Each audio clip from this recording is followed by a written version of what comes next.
Bismillahirrahmanirrahim. Assalamualaikum warahmatullahi wabarakatuh. Perkenalkan, nama saya Siti Nur Aisyah dari kelas 10 IPA 4. Saya akan membahas bab 1 bagian subbab 3, yaitu nilai-nilai Pancasila dalam penyelenggaraan pemerintah negara. Materi yang akan dibahas: 1. Tata nilai Pancasila, 2. Nilai-nilai implementasi Pancasila, dan yang terakhir nilai-nilai Pancasila dalam penyelenggaraan. Yang pertama, tata nilai Pancasila. Apa sih itu tata nilai Pancasila?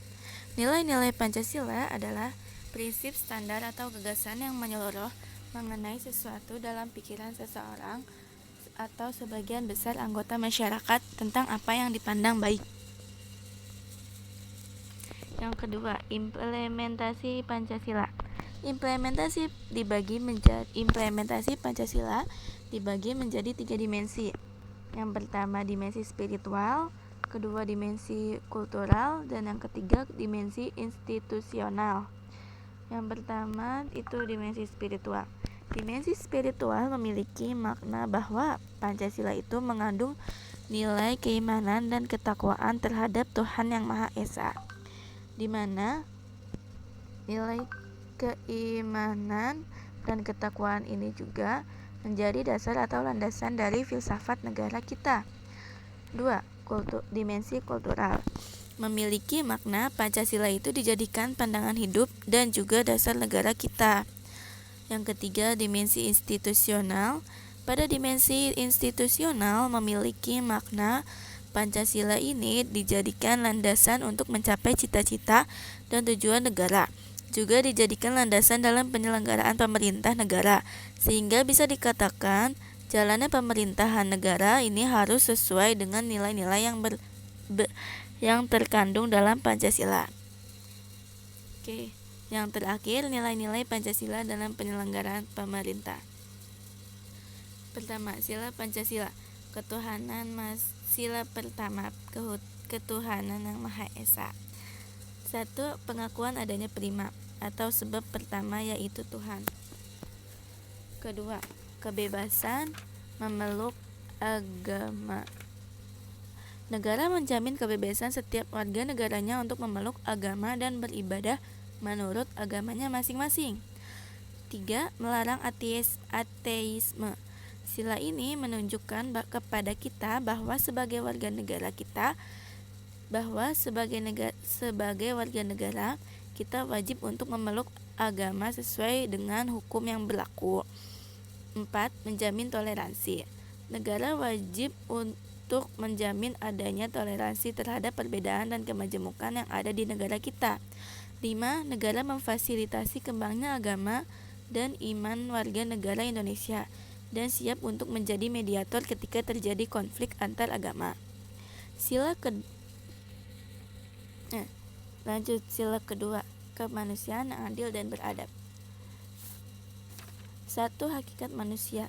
Kita harus memperlakukan manusia sebagaimana hakikatnya, sebagai makhluk atau ciptaan dari Tuhan. 2. Kemerdekaan. Pancasila mengakui kemerdekaan setiap orang dan setiap bangsa. Kita juga tidak mengakui adanya perbudakan atau adanya penjajahan. 3. Keadilan dan peradaban yang tidak lemah. Pancasila menginginkan adanya keadilan dan peradaban di negara kita. Keadilan ini harus direalisasikan dalam kehidupan bermasyarakat. 4. Beradab. Manusia yang beradab adalah manusia yang memiliki daya, cipta, rasa, karsa, dan keyakinan yang membedakan kita dari makhluk ciptaan Tuhan yang lain. Dalam kaitannya dengan pelaksanaan dan penyelenggaraan negara, pemerintah harus senantiasa mengarahkan kepada tercapainya hakikat manusia yang beradab. Hal ini berarti negara harus mengakui martabat manusia, hak-hak manusia, dan juga kemerdekaan manusia. Sila ketiga, Persatuan Indonesia. 1. Nasionalisme. 2. Cinta bangsa dan tanah air. 3. Menggalang persatuan dan kesatuan bangsa. 4. Menghilangkan penonjolan kekuatan atau kekuasaan, keturunan, dan perbedaan warna kulit. 5. Menumbuhkan rasa senasib dan sepenanggungan. Dalam praktiknya, penyelenggara negara itu harus memiliki penghargaan terhadap keberbedaan dan kemajemukan yang ada di negara di Indonesia dan menjaga serta mengembangkan persatuan dalam keberagaman. Sila keempat. Sila keempat, kerakyatan yang dipimpin oleh hikmat kebijaksanaan perwakilan. Kerakyatan yang dipimpin oleh hikmat kebijaksanaan dalam permusyawaratan perwakilan. 1. Demokrasi. Demokrasi secara umum yaitu pemerintahan dari rakyat, oleh rakyat, dan untuk rakyat. 2. Permusyawaratan. Harus ada keputusan yang diambil bersama-sama, barulah setelah itu ada tindakan yang dilakukan.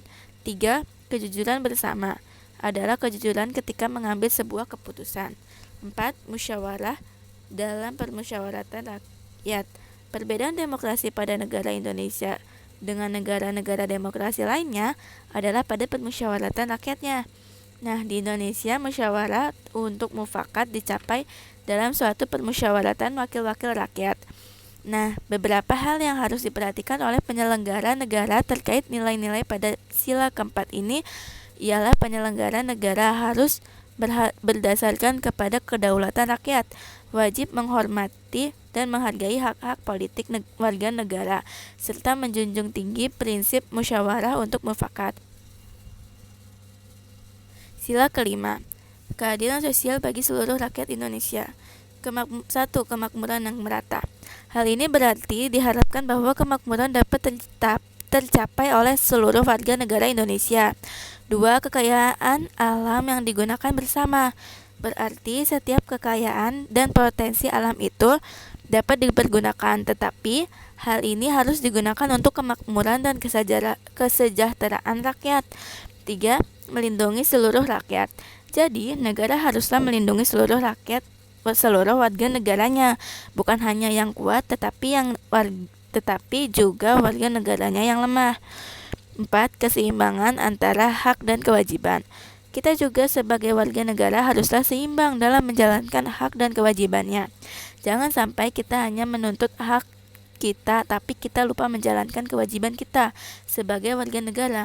Begitu juga sebaliknya, dalam sila kelima, penyelenggara negara itu memiliki kewajiban untuk mencapai terciptanya keadilan sosial, memberdayakan ke masyarakat yang tidak mampu, serta menjamin hak dan kewajiban setiap warga negara. Oke, terima kasih. Sampai di sini saja pembahasan kali ini. Bila ada kata yang salah mohon dimaafkan. Wassalamualaikum warahmatullahi wabarakatuh.